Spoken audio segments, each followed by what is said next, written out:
नमस्कार प्रिय दर्शकों, हाजिर हूं मैं सन 2023 वार्षिक राशिफल इस कार्यक्रम को लेकर के। प्रिय दर्शकों,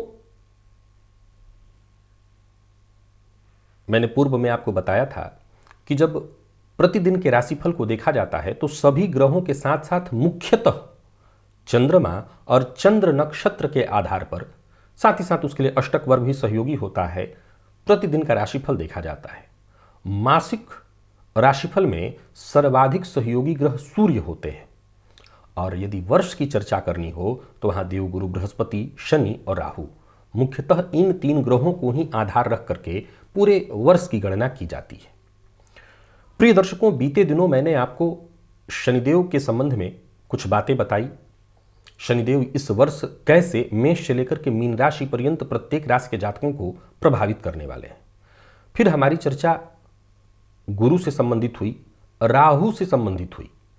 अब आज से आने वाले 3 दिनों में मैं ये वर्ष इन तीनों ग्रहों के समीकरण से एक साथ जोड़ करके इन तीनों ग्रहों के प्रभाव से कैसा व्यतीत होगा आपका सन 2023, इसकी चर्चा हम करने वाले हैं।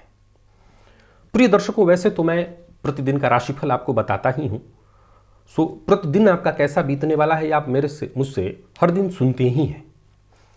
फिर भी स्थूल रूप से हमें वार्षिक राशिफल को भी जरा समझना चाहिए इन ग्रहों के आधार पर।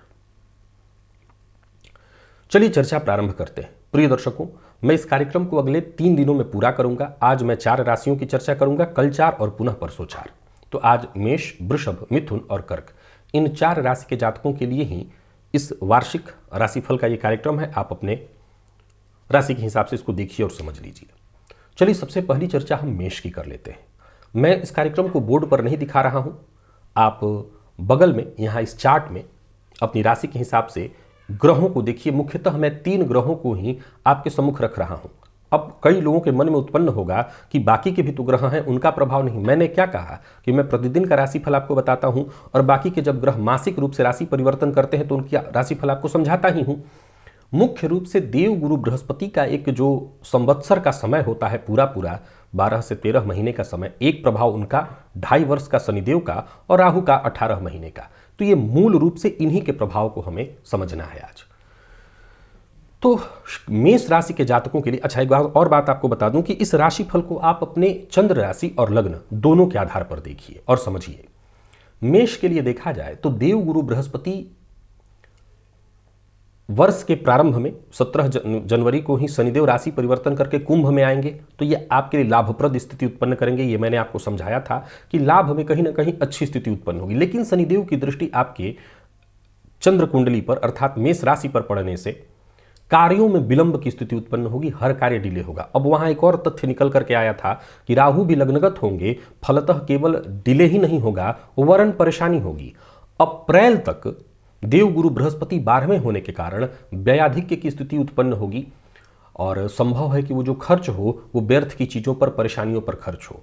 इसके बाद जब राशि परिवर्तन करके देव, गुरु, बृहस्पति आपकी राशि पर आएंगे तो 30 अक्टूबर तक के लिए गुरु चांडाल योग का निर्माण होगा और उस पर शनिदेव की दृष्टि पड़ेगी। अब यहां पर आगे इस विषय को समझने का प्रयत्न करिए। देव, गुरु, बृहस्पति आपके लिए सर्वाधिक योग कारक ग्रह बनते हैं क्योंकि आपके भाग्यपति बनते हैं। भाग्यपति का जाकर के आपके लग्न पर होना अर्थात चंद्र कुंडली पर होना, आपकी राशि पर होना अत्यंत श्रेष्ठ माना जाना चाहिए और होता ही है। ये राहु के साथ होने के चलते जिस तरह देव गुरु कौन है तो धन है, मान है, सम्मान है, भाग्य है। तो जो धन, भाग्य, मान, सम्मान आपको प्राप्त होना चाहिए था उसमें कमी आ जाएगी क्योंकि राहु साथ में बैठे हैं। अब असल में राहु के साथ होने से एक अच्छा फायदा मिलता है। मैं हमेशा कहा करता हूं कि दुर्योगों को ज्योतिष शास्त्र में कहीं ना कहीं अगर पहले के समय में देखें तो इस आधार पर रखा गया है कि पहले के लोगों को केवल और केवल आत्मा के तौर पर अर्थात साधना और मोक्ष के तौर पर ग्रहों को देखना था। आज के इस परिवेश में हम ग्रहों को केवल और केवल भौतिक सुखों के आधार पर देखते हैं। तो उस दृष्टिकोण से देखें तो भौतिक सुख के दृष्टिकोण से गुरु राहु की युति ज्यादा से ज्यादा जातक को क्या बना देगा? प्रपंची बना देगा, झूठा बना देगा। जातक ये न के न प्रकारेण अपना उल्लू सीधा करने में लगा रहेगा, जो कि इतना खराब नहीं है, परंतु शनि की दृष्टि से दृष्ट हो जाने के चलते ये आपकी बदनामी कराएगा, बेवजह आप बेइज्जत हो जाएंगे, बदनामी आपकी होगी, परेशानी उत्पन्न होगी। अब इन ग्रहों से जरा और आगे समझिए। सप्तम भाव पर राहु की दृष्टि है और सप्तम भाव पर गुरु की दृष्टि, जब अप्रैल के बाद की मैं चर्चा कर रहा हूं, तो सप्तम भाव पर राहु की और सप्तम भाव पर गुरु की, तो ये आपके दाम्पत्य जीवन में परेशानी तो होगा, लेकिन कहीं ना कहीं व्यापार की स्थिति अच्छी होगी, क्योंकि राहु गुरु के साथ होने के चलते। अब पंचम पर देखें तो गुरु की भी दृष्टि होगी, राहु की भी दृष्टि होगी और शनि की भी दृष्टि होगी। तो मेष वालों को संतान, शिक्षा, इन सबों में कहीं ना कहीं बाधा और परेशानी महसूस होने वाली है। तो कुल मिलाकर के देखें तो यह गोचर थोड़ी सी परेशानी लेकर के आ रहा है। हाँ, देवगुरु के राशि, जब तक ये पाप मध्यत्व में है अप्रैल तक, तब तक तो थोड़ी ज्यादा ही परेशानी। जनवरी के बाद, अप्रैल के बाद जब देवगुरु बृहस्पति राशि परिवर्तन करके मेष में जाएंगे, उसके बाद उनकी दृष्टि भाग्य भाव पर पड़ेगी तो अच्छा। और अक्टूबर के बाद जबकि राहु राशि छोड़ करके मेष को, और जब वो मीन में पहुंचेंगे तो थोड़ा और अच्छा समय आपके लिए होगा। फिर विवाह, संतान इत्यादि में तो राहु गुरु की दृष्टि, शनि की दृष्टि से डिस्टर्ब जरूर हो, लेकिन फिर भी आपके लिए फायदे की स्थिति उत्पन्न होगी, क्योंकि देव गुरु की दृष्टि आपके भाग्य भाव पर पड़ेगी। तो कुल मिलाकर के संघर्ष की स्थिति के बीच ही ये वर्ष बीतेगा, लेकिन वर्ष के एंड में जाकर के आपके लिए अच्छी स्थिति उत्पन्न होगी। आपके सारे काम बनेंगे, विवाह, संतान, शिक्षा इत्यादि में सब में प्रगति आएगी। तो तब तक आपको थोड़ा सा धैर्य रखना होगा और गुरु को ही बल देना होगा। आप क्या करिए कि गुरु को बल दीजिए। कैसे गुरु को बल देना है? मंदिर में जाइए, मंदिर की साफ सफाई करिए, मंदिर में दर्शन करिए, तो गुरु को बल जाएगा। तो गुरु को बल जाएगा तो इसी से आपको फायदा मिल जाएगा। वृषभ के लिए अगर हम देखें तो राहु आपके लिए इस समय 12वें में गोचर कर रहे हैं, जो कि कोर्ट कचहरी की स्थिति उत्पन्न कर रहा है। गुरु लाभ में है, मैंने बताया था, ठीक है, आपके लिए स्थिति ठीक है। शनि के परिवर्तन के साथ ही जब तक गुरु पाप मध्यत्व में रहेंगे तब तक ज्यादा चिंता की आवश्यकता नहीं है। धनागमन के रास्ते बनते रहेंगे। स्वास्थ्य में आपको पेट जन्य समस्या होगी, पेट से संबंधित परेशानी उत्पन्न होगी, थोड़ी बहुत बाधा, दिक्कत के साथ ही धन आएगा। ऐसा नहीं है कि धन पर ब्रेक लगेगा, धन आएगा, पर थोड़ी बहुत बाधा उसमें होती रहेगी। जैसे ही देव गुरु बृहस्पति राशि परिवर्तन करके मेष में पहुंचेंगे, चांडाल योग बनेगा, उस पर शनि की दृष्टि पड़ेगी, तो ये व्यर्थ का व्यय कराने लगेगा। अभी तक कोर्ट कचहरी के चक्कर से आपको जूझने की बात मैं कह रहा था, तब संभव है कि जातक फिर ईगो के लिए, अहंकार के लिए, दिखावे के लिए कोर्ट कचहरी के चक्करों में अपने आप को डाल ले, व्यर्थ का पैसा बर्बाद करने लगे। ऐसी स्थिति भी उत्पन्न होगी। और शनि की दृष्टि तो बस है ही उसमें आग में घी डालने के लिए। तो यहां पर आपको चिंता और परेशानी बनी रहेगी। अब देखिए, देखा जाए तो देव गुरु बृहस्पति आपके लिए कोई कारक ग्रह नहीं होते। कारक ग्रह आपके लिए शनि और राहु ही है। तो आपको क्या करना है कि इस गोचर काल के दौरान आप गुरु को यथावत छोड़ दीजिए, आप अपने शनि को ही बलि करिए। शनि को बलि करेंगे तो आपको शश महापुरुष योग का लाभ मिलेगा। वैसे तो मैं बता चुका हूं कि दशम का शनि आपके लिए कंटक शनि बनने वाले हैं, जो कार्य क्षेत्र में परेशानी उत्पन्न करेंगे। लेकिन ज्योतिष का एक और सूत्र क्या कहता है कि शनि दशम के कारक भी हैं। अब शनि से हमें ये उम्मीद तो फाइनली हो ही चुकी है कि ये हर कार्य में डिले कराने वाले हैं, परेशानी उत्पन्न कराने वाले हैं। अगर मैं गुरु को ठीक कराने जाता हूं तो संभव है कि आपके स्वास्थ्य में भी थोड़ी परेशानी बढ़े, जबकि शनि को ठीक कराता हूं तो ज्यादा से ज्यादा क्या होगा, कार्य डिले होगा, कार्य बाधित होगा। पर अंततोगत्वा शनि देते हैं ना नहीं, और आपके लिए तो सर्वाधिक कारक ग्रह हैं। तो जितने भी वृषभ लग्न और राशि के जातक हैं, वो इस वर्ष को ठीक करने के लिए शनिदेव को ठीक करें। और वो कैसे होगा? तो शनि का मंत्र जपिए, हनुमान जी की आराधना करिए, पीपल वृक्ष की जड़ को सींचिए, इससे आपको फायदा मिलेगा और आपकी जो परेशानी उत्पन्न हो सकती है ये बहुत हद तक कम हो जाएगी।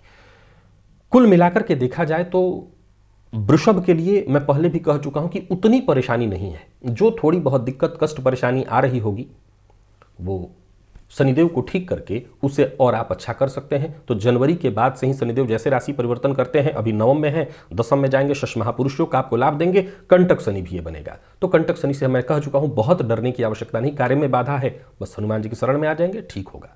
मिथुन के लिए इस गोचर को समझना होगा।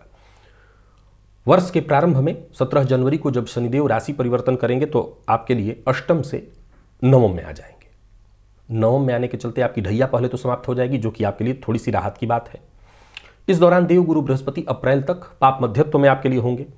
देव गुरु बृहस्पति के पाप मध्यत्व में होने के चलते कर्म क्षेत्र और सप्तम भाव, क्योंकि गुरु अपनी राशि में बैठे हैं तो सप्तम भाव को भी आपके प्रभावित करेंगे। तो दाम्पत्य जीवन की थोड़ी परेशानी, कार्य क्षेत्र में थोड़ी परेशानी, उठापटक की स्थिति लगी रहेगी। लेकिन इसके बावजूद देवगुरु केंद्र में है तो हंस महापुरुषों का भी निर्माण कर रहे हैं। अब शनिदेव जैसे ही राशि परिवर्तन, क्योंकि जब तक शनिदेव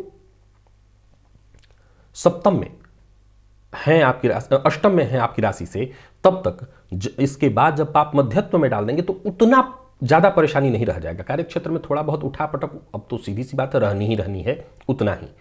लेकिन जैसे ही देव गुरु बृहस्पति अप्रैल के बाद राशि परिवर्तन करेंगे और वो मेष में पहुंचेंगे, चांडाल योग भले बनेगा लेकिन उससे आपको ज्यादा डरने की आवश्यकता नहीं। लाभ की स्थिति बनेगी, पराक्रम में वृद्धि, आपके भाग्य का साथ मिलने लगेगा, कार्यक्षेत्र में सफलता, विद्यार्थियों के लिए भी कहीं ना कहीं बढ़िया ही होगा ये समय।